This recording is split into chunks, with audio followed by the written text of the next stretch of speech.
और समाज में जो जुल्म होना है वो सारी पार्टियों में बराबर है, सभी की सरकारों में बराबर है। और सपा बसपा कांग्रेस जनता दल की सरकार वो आपके ओर से बनी। अजीब बात एक और बता दे, अगर मैं सियासत में नहीं रहता तो शायद मुझे भी इल्म नहीं होता। दलित मुसलमानों को 10 अगस्त 1950 से अनुसूचित जात का आरक्षण नहीं मिल रहा है। यह हमारे संविधान के खिलाफ है। यह मंडल कमीशन ने भी कहा है और रंगनाथ मिश्रा कमीशन ने भी कहा। 2008 से सुप्रीम कोर्ट में मुकदमा चल रहा है मगर इसका फैसला नहीं हो पा रहा। 4 बार उत्तर प्रदेश में आपकी ओर से सपा की सरकार बनी और 4 बार बसपा की बनी। उन्होंने 12 पिछड़ी जातियों को अनुसूचित जात का दर्जा देने के लिए केंद्र सरकार को विधानसभा में पास करके उन्होंने भेजा 10 पिछड़ी जातियों को। मगर मुस्लिम समाज को जो मजहब के बुनियाद पर उनको आरक्षण नहीं मिल रहा है, उनके लिए कोई सरकार नहीं भेजी। और मैं बता दूं, अभी CAA लागू हुआ है। CAA जानते हैं आप? नहीं जानते हैं? सिटीजनशिप अमेंडमेंट एक्ट, नागरिकता संशोधन कानून। इस कानून के हिसाब से इस देश के हर मुसलमान को, अभी आपको पता नहीं है, जब आप लोगों पर पड़ेगा तो आपको पता चल जाएगा। इस देश के हर मुसलमान को ये साबित करना पड़ेगा कि वह इस देश का नागरिक है। अब फैसला यहाँ की सरकार का अधिकारी करेगा। आपको नहीं साबित करना है। आपका कोई ration card, Aadhaar card, PAN card, voter card, जमीन का कागजात कोई माना नहीं जाता। आपका कोई कागज नहीं माना जाएगा। आपको ये साबित करना पड़ेगा कि आपके माँ बाप दोनों इस देश के नागरिक थे। तो आपको ये साबित करना पड़ेगा। अगर नहीं आप साबित करते हैं तो आप विदेशी घोषित कर दिए जाएंगे। विदेशी घोषित कर दिए जाएंगे तो आपकी जितनी जमीन जायदाद जो भी प्रॉपर्टी है वो सरकार की हो जाएगी, विदेशी प्रॉपर्टी हो जाएगी और किसी कानून में आपकी सुरक्षा नहीं है। जैसे अभी गाय भैंस, गाय के लिए एक बनाया जा रहा है हर गांव में ना, कंसंट्रेशन कैंप, वहां रखा जाएगा। मगर आप अगर ये कह दो कि हम हिंदू हैं, हमारा नाम सिर्फ मोहम्मद अयूब है मगर हम हिंदू हैं, तो आपसे नहीं पूछा जाएगा। इस देश के सिर्फ मुसलमान से पूछा जाएगा। और ये बात किसने कराई है मालूम है आपको? जो कहेगा बता देना, डॉक्टर अयूब साहब ने बताया है। ये बात सपा बसपा के मुसलमान MP ने कराया है। सपा और बसपा के, गौर से सुन लीजिए, ये काला कानून सपा और बसपा के मुसलमान MP ने कराया है। राज्यसभा में भाजपा की मेजॉरिटी नहीं थी। 4 सपा के MP मुसलमान और 4 बसपा के राज्यसभा में MP मुसलमान थे। ये तीनों अगर इस कानून के खिलाफ वोट दे दिए होते तो ये कानून पास नहीं होता। मगर आपने तो हमें भेजा नहीं कि हम इसके खिलाफ जाएं। आपने तो सपा बसपा को भेजा और उन्होंने आपके खिलाफ पास कराया। जितना चाहे उतना सबूत हमसे ले लें। एक पैसे का फर्क अगर कोई बता दे जो भी सपा का नेता या जो भी बसपा कांग्रेस का नेता कोई बहुत जानकार हो, उसको तैयार कर लीजिएगा, मेरे पास लेके आइएगा कि एक पैसे का फर्क भाजपा सपा बसपा में हो, कांग्रेस में हो, सारे के सारे बराबर। सचक कमेटी ने साबित किया, रंगमत नाम किसान कमेटी साबित किया, सीए इन सबों ने पास कराया। क्यों? एक और मिसाल मैं दे दूं, अभी समाजवादी पार्टी के लोग आएंगे। समाजवादी पार्टी को 2012 में जितना यादव समाज ने वोट दिया था, मुस्लिम समाज ने उसका दूना वोट दिया था कि नहीं दिया था? बोलो भाई, अरे कस के बोलो ना, अब तो कुछ तो बोलो है? अगर समाजवादी पार्टी को मुसलमान वोट न देता तो क्या उसकी सरकार बन पाती?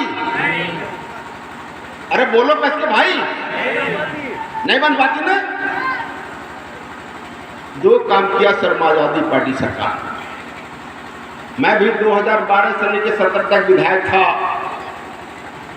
अब मैं वही बात कह रहा हूं जो हमने विधानसभा में कही है। अगर YouTube पर जाओगे तो सारी हमारी तकरीरें YouTube पर है। जिस महीने में अप्रैल में समाजवादी पार्टी की सरकार बनी, उसी महीने में कोशीकला का मथुरा का दंगा शुरू हुआ। अब पूरे प्रदेश में हर महीने होता रहा। मैंने सामने अखिलेश जी से कहा आल पार्टी मीटिंग में कि आपने मुसलमानों ने इसीलिए वोट दिया कि दंगा करा करके उनका कत्ल करो। अगर किसी की हैसियत हो तो अखिलेश जी से पूछ लेगा, या बसपा कांग्रेस और सपा या भाजपा के नेता से पूछ ले, क्योंकि उसमें सिर्फ नेता रहते हैं। उनके पास कोई जवाब नहीं था। मुजफ्फरनगर का दंगा, ये समाजवादी सरकार ने कराई थी। हमने विधानसभा में कहा, विधानसभा में कोई गलत नहीं कह सकता, सदस्यता खत्म हो जाएगी। हमने सबूत दी। और जानते हैं, मुजफ्फरनगर दंगे में मैं कम से कम 4 बार गया।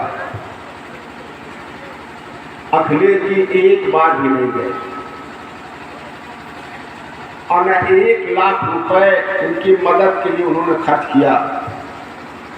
सैकड़ों बच्चे भूख और ठंड से मरे।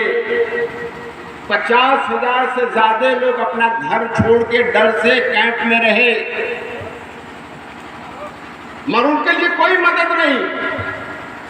मगर उसी वक्त में अखिलेश जी ने सैफई महोत्सव कराई। उसी वक्त में जब मुसलमानों के बच्चे ठंड और भूख से मर रहे थे बीच में, और उस पर 320 करोड़ रुपया की सरकार का खर्च किया। सैफई महोत्सव में 320 करोड़ खर्च किया। मगर मुजफ्फरनगर के दंगों में जो परेशान थे, घरों को छोड़ के बेघर थे, उनके लिए 3 रुपए भी सरकार की तरफ से नहीं दी। और किस लिए सैफई महोत्सव किया? कि मुन्नी बदनाम हुई बलमा तेरे लिए। उनको ये करने में मजा आ रहा है जब वो जानते हैं कि, जानते क्या कहते हैं वो, आप लोग कहते हैं, जानते क्या कहते हैं कि मियाँ जाएगा कहाँ, है नहीं? एक एनडीए बन गई है और एक इंडिया बन गई है। इंडिया में कांग्रेस और सब हैं, और एनडीए में भाजपा है और बसपा है। तीनों चुनाव लड़ेगी तो जानते हैं कि मियाँ जाएगा कहाँ। ये तो मजबूरन वोट देगा। तो आपने अपनी हालत ये बनाई है, उसमें अखिलेश यादव की क्या गलती, आदित्यनाथ जी की और मोदी जी की क्या गलती, हमने अपनी हालत बनाई और सरकार बनी तो चपरासी से लेकर के और एसडीएम तक खूब गौर से सुन लीजिएगा, 50% से ज्यादा यादव समाज को नौकरी दी। और जिस मुसलमान ने यादव का दूना वोट दिया था, 25% मुसलमान है, सरकारी आंकड़े में 20% है, उन मुसलमानों को 2% भी सरकारी नौकरी नहीं दी। आप मेरी बात क्या कहते हो? आप अपने थाने में जाओ ना, आबादी चमार भाई की ज्यादा है, यादव भाई की ज्यादा, किसकी ज्यादा कि मुस्लिम समाज की ज्यादा। आप जाओ थाने में, वहां यादव समाज का दरोगा सिपाही मिलेगा, चमार बिरादरी का दरोगा सिपाही मिलेगा, मगर मुस्लिम समाज का दरोगा सिपाही दिखाने के लिए आपको माइक्रोस्कोप लगाना ढूंढना पड़ेगा। तो पड़ेगा नहीं पड़ेगा? है? तो उन्होंने 50% यादव समाज को दी, तो आपको न नौकरी चाहिए न ताकत चाहिए, हराना जिताना चाहिए। अब किसको हराते हो? सत्ता में बैठे लोगों से दुश्मनी ले रहे हो, उन्हें हराओगे तब बुलडोजर तो चलाएगा, उसकी क्या गलती? कहोगे जुल्म कर रहा है, अरे जुल्म तो आप कर रहे हो उस पर, बिना उसकी सरकार तो थी नहीं 2052 से लेकर अभी तक। सरकार में तो भाजपा के लोग आए हैं ना, और हरा रहे हो आजादी के बाद से उनको। अब किसके लिए हरा रहे हो? भाजपा से बड़े दुश्मन कांग्रेस सपा बसपा के लिए हरा रहे हो। अरे अपने लिए हराते उन्हें तो उन्हें ज्यादा तकलीफ ना होती, अपने लिए तो सब हम सबको हराते हैं, मगर अब तो दूसरे के लिए हराते हैं। बेगाने शादी में अब्दुल्ला दीवाना है नहीं? शादी किसी की होगी, बीवी किसी की होगी, दावत कोई खाएगा और अब्दुल्ला डांस करके घर चला जाएगा थक करके, है नहीं? अभी तो देख रहे हो ना, सारे मुस्लिम समाज के नेता आ रहे हैं पूरे देश से, पूरे यूपी से, और मुसलमानों से वोट मांग रहे हैं। वो आजम खां को नहीं देखे, उनसे बड़े नेता समाजवादी पार्टी का कोई है क्या? उनकी हैसियत समाजवादी पार्टी के लोग नहीं देखते कि समाजवादी पार्टी ने उनकी हैसियत क्या की, और बड़ी लंबी लंबी चौड़ी बात करें, कहेंगे पीस पार्टी तो भाजपा के एजेंट है, हमें हराने आई है, वोट काटने आई है। आप ईमानदारी से बता दो कि मुस्लिम समाज का वोट वो यादव समाज का है कि डॉक्टर अयूब का है? बताओ भाई किसका है? डॉक्टर अयूब का है ना। और कहते हैं हम काटने आए अपना वोट। हमारे मुस्लिम समाज का वोट उन्होंने रजिस्ट्री करा ली है कि उनका वोट हम काट रहे हैं। हमने नस्लों से गुलामी रजिस्ट्री करा ली कि हम तुम्हारे गुलाम रहेंगे, हम हुकूमत नहीं करेंगे, हम हुकूमत का हिस्सेदार नहीं होंगे। हमने गुलामी की रजिस्ट्री करा ली क्या उनसे? यादव समाज का गुलाम बनने के लिए हम नस्लों तक रजिस्ट्री करा ली है। उनसे पूछो, वो कहते हैं भाजपा को जिताने आए हैं। मैं आपको एक सवाल बता के जाता हूं, उसके बाद वो आपके पास नहीं आएंगे। कह दीजिए कि मुसलमानों ने,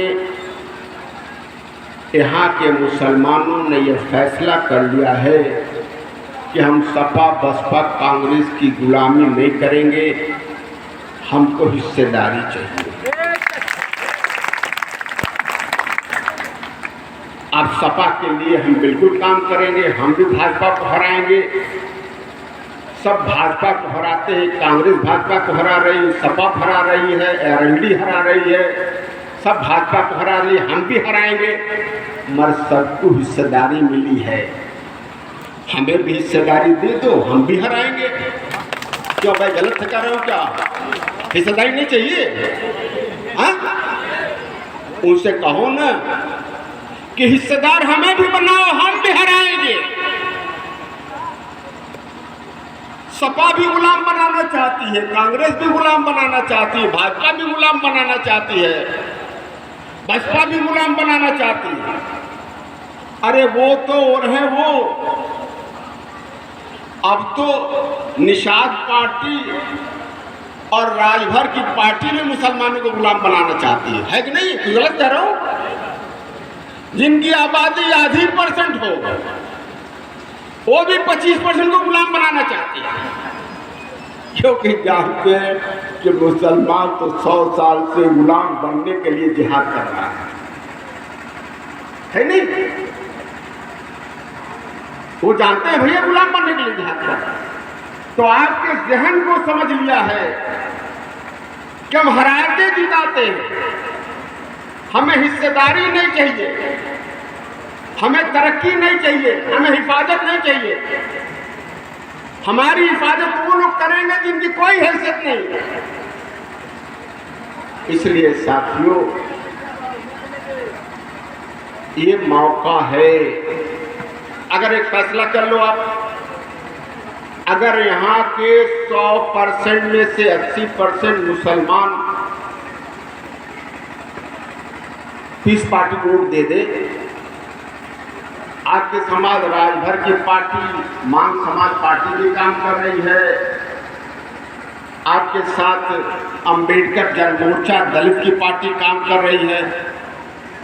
अगर सब लोग मिलकर के वोट दे दे तो पीस पार्टी जीत जाएगी कि नहीं जीत जाएगी? अरे बोलो भाई, अगर पीस पार्टी जीत जाए तो चाहे इंडिया हो या एनडीए हो या बसपा हो, सभी की सभी पार्टियां पीस पार्टी से गठबंधन करने के लिए बेचैन हो जाएंगी, नहीं हो जाएंगी? हो जाएगी। अरे बोलो भाई, होगी नहीं होगी? मगर आप हमसे पूछते हो कि डॉक्टर साहब गठबंधन कर लीजिए तो बढ़िया रहेगा, वोट दोगे समाजवादी पार्टी को, बसपा को, कांग्रेस को, हमसे कहो गठबंधन कर लो। क्या वो चाहते हैं कि मुसलमान गुलाम बनने के लिए तैयार है तो हिस्सेदार बनाएगा? बोलो भाई, मगर पीस पार्टी से गठबंधन करेगा तो मुसलमानों को हिस्सेदारी देनी होगी, नहीं देनी होगी? चाहे छोटी हिस्सेदारी हो तो हिस्सेदार क्यों बनाएगा? वो तो कह रहा है कि 100 साल से मुसलमान गुलाम बनने के लिए जिहाद कर रहा है, तो उसे आदत क्यों खराब किया जाए, हुकूमत को हिस्सेदार क्यों बनाया जाए? है कि नहीं? तो ये गलती किसकी है? तो इसमें गलती सुधार लो भाई ने। और आप समझते हो कि यही काम खत्म हो जाएगा? हमने अभी हमारे रईस भाई ने कहा कि अब इब्राहिम अलैहिस्सलाम के आग में डाला गया तो चिड़िया थी, अपने चूंच से पानी डालती थी, तो वो शामिल होगी आग बुझाने वालों में। तो जिन पार्टियों ने, सपा, बसपा, कांग्रेस, भाजपा ने, किसी ने आपको इंसाफ नहीं दी, आप ही को नहीं, दलित और पिछड़ों को भी नहीं दी, गरीबों को भी नहीं दी, किसी को नहीं दी। समाजवादी पार्टी ने 50% चपरासी से लेकर एसडीएम की नौकरी सिर्फ यादव समाज को दी, पिछड़ों को भी नहीं दी, मुस्लिम को भी नहीं दी उन्होंने। तो आपको तो जालिम है वो, तो आप जालिमों के साथ रहोगे कि जुल्म के खिलाफ लड़ने वालों के साथ रहे? तो फैसला आपको 5 तारीख को करना है, 5 तारीख को आपको ये करना है। तो आप किस में रहते हैं? इसका हिसाब किताब यहाँ तो हो ही रहा है, यहाँ तो हम तबाह बर्बाद हैं जालिमों को साथ दे करके। इसका हिसाब किताब आखिरत में भी देना होगा कि नहीं देना होगा? भाई हमारे कार्य वक्त खत्म हो गया, फैसला सोच समझ के करिए। जिस जिस कौम ने दूसरे को हराने जिताने का काम किया वो तबाह बर्बाद रही है, और जिस कौम ने अपने में से नेता चुन करके हुकूमत में हिस्सेदार बनी है वो कौम तरक्की की है। तो ये हम सभी के बस में है। अल्लाह हाफ़िज़।